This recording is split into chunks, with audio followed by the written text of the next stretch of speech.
Hello everyone. सो बच्चों, जितने भी हमारे नीट 2023 के यूजी के एस्पिरेंट हैं उनको सबसे इम्पॉर्टेंट बात तो अब ये समझ लेनी चाहिए कि आपका एग्ज़ाम 7 मई को कंफर्म होने वाला है। ठीक है, और जितनी भी अफवाहें हैं वो सब अब ख़त्म हो चुकी हैं।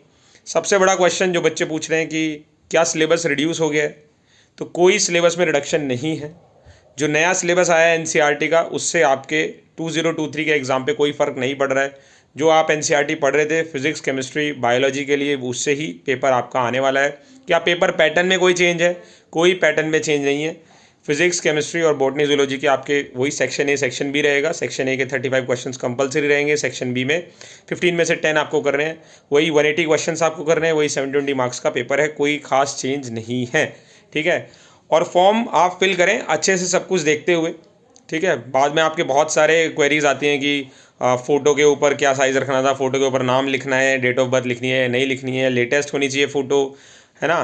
तो एक बार अच्छे से ब्राउचर्स को पढ़ें और फिर फॉर्म को फिल करें सब। और एक इम्पॉर्टेंट टिप मेरी साइड से कि जो आप फॉर्म फिल करते हो उसको बाईलैंग्वेज लैंग्वेज में ही फिल करें।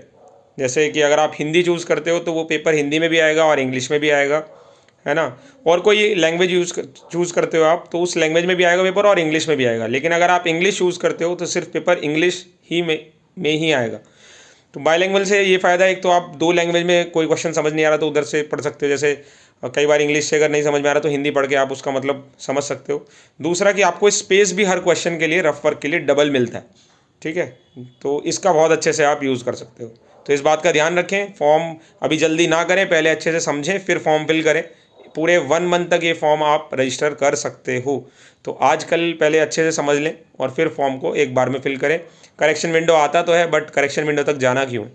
तो ये सब सारी इन्फॉर्मेशन थी मेरे तरफ से। आपको और कुछ पूछना है तो आप कमेंट सेक्शन में कमेंट कर सकते हैं। ऑल द वेरी बेस्ट, पढ़ते रहो और अपने आप पे विश्वास रखो। Believe in your self. Thank you.